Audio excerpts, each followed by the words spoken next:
morning. Welcome to another episode of Fishing with Steve. Just gone 5:30 in the morning. We're sitting in the car outside the house, just about to go on the road and head northwest for another river session, heading to the Suck for what I'm hoping to be is probably my second last pike dead baiting session of the season. Probably got another 2 or 3 weeks before we pack away the dead baiting rods.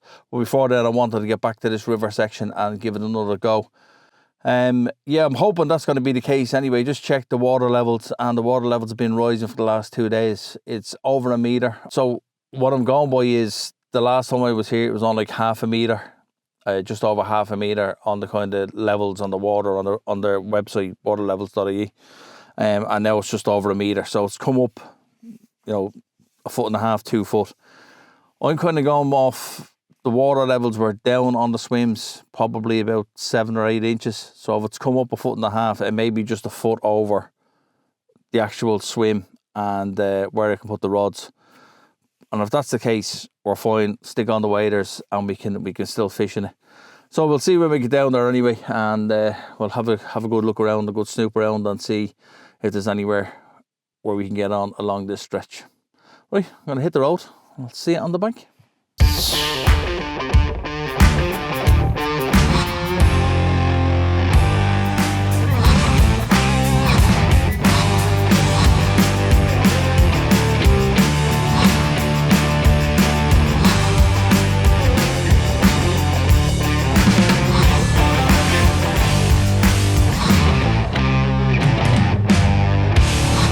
Oh, beautiful.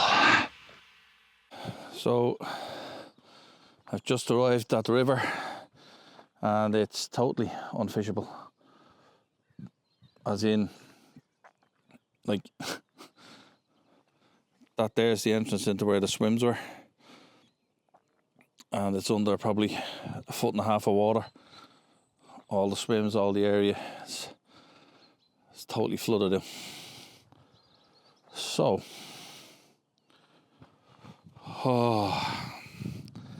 don't know what to do now. I didn't think it was going to be this flooded. There's another place you can have a look at it on the river, but if it's this high here, it's going to be over there. Like, I think, like those signs there, I recorded them the last time I was here. It's just a sign for the river, and so going by that, that's probably 3.5 feet there, 3 foot there of water. So yeah. So my logic of it was 0.5 meter on the 0.5 meter on the website, and now it's gone up to a meter, that it was just going to be 1.5 feet higher. That logic is totally wrong. So what to do? Okay, let's get on my phone and see if I can find a lake or somewhere close by. I'm going to look at this other swim, but I think if it's this flooded here, like 3 foot, the whole of this other place is going to be underwater as well. They're static stands. There's about 20 of them, 20 swims. It's a well-known place. It's an access for all fishery along the river. But I think as soon as it goes up over a metre, that it's flooded out. So, okay, maybe I should have went to Cavan. Right, let's get in the car and have a look and see where we can go. I'll see if I can find somewhere that I can cast a line for some pike. So, as I feared, what was going to happen did happen. This spot as well, it's, as I said, it's not too far upstream from where I was going to fish, but you can also see this is underwater as well. There's a few of these stands all the way along. But if you follow the height of the stand here and then look down on the water, she's probably under 2 foot of water down at the end where you could fish. I could probably get the pod onto it, extend the pod up and still fish. But there's just so much debris flowing downstream. I can see big lumps of debris and stuff here flowing downstream, and then it's taking a lot off them far fields. Like the whole far fields are all underwater.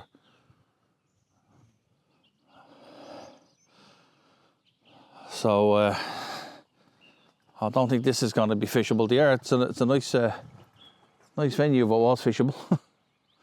As you can park the car, each swim has its own car parking spot. So you just pull up beside it and then down and into the swim.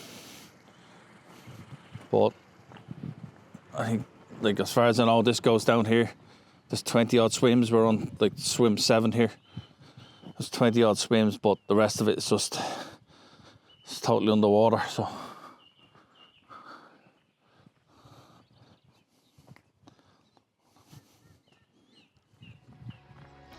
totally flooded out.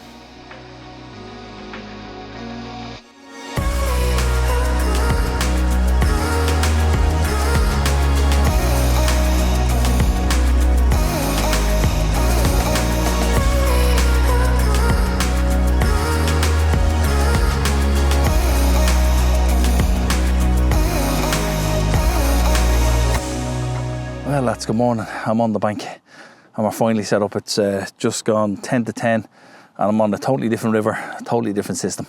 So I've ended up on the Shannon.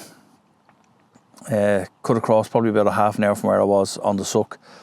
And decided to come and fish the Shannon. Was passing by here, pulled in and found a nice little spot.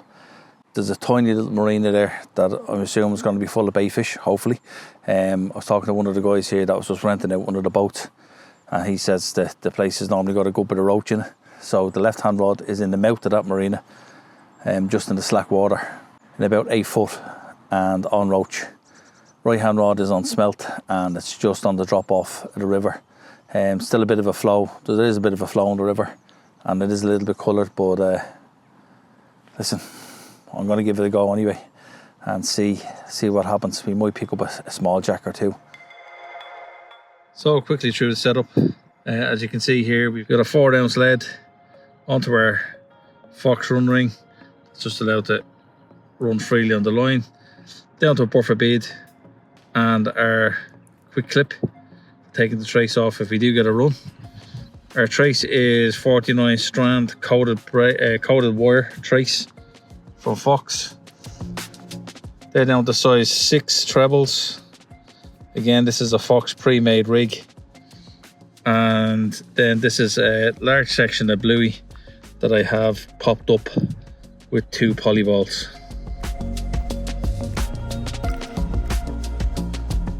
That's the rig there today.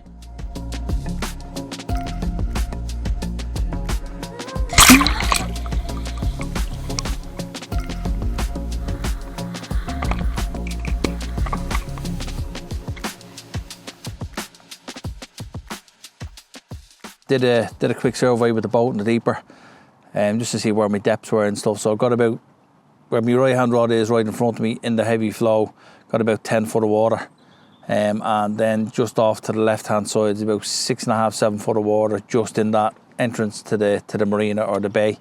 So I'm just going to keep at it. Got to rig up a float rod now, as well, just to have it for the evening time, just in case that marina comes to life with roach. Or any of the bayfish kind of move in there. I did pick up a few bayfish knocking around on the deeper. So if we don't get anything here in the main flow, I might just drop back into the marina with the float rod and give that a go. So yeah, it's as I said, it's just coming up to 12 o'clock to midday. Still early, yeah, still plenty of time. We're not forecast for any rain. Sun is still high and the wind is to pick up because we've a bit of a storm coming in tomorrow.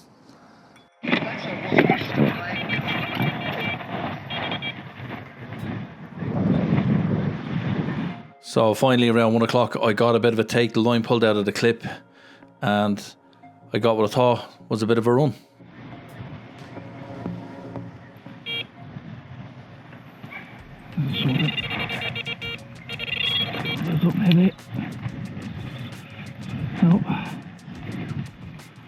Debris. The bait was gone and I was left with just a blank set of trebles.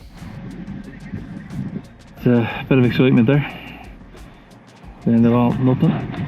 So as I turned my head I heard a bit of a splash. I turned to see a massive swirl in the water, which I assume was the pike that just gave me the run. Wow. So I've got a fresh bait on, got a cast out, and decided to review the 360 camera footage to see if the pike had broke the surface and if I could see what kind of size it was. But guess what? It wasn't a pike. I thought it was a pike, and then it was only when I had the 360 camera on and I reviewed the footage on the phone that I seen that it was actually a cormorant. So there was a cormorant walking up and down the side, and that must have picked up the bait and gave me the run. So a little bit of excitement there that that wasn't to be.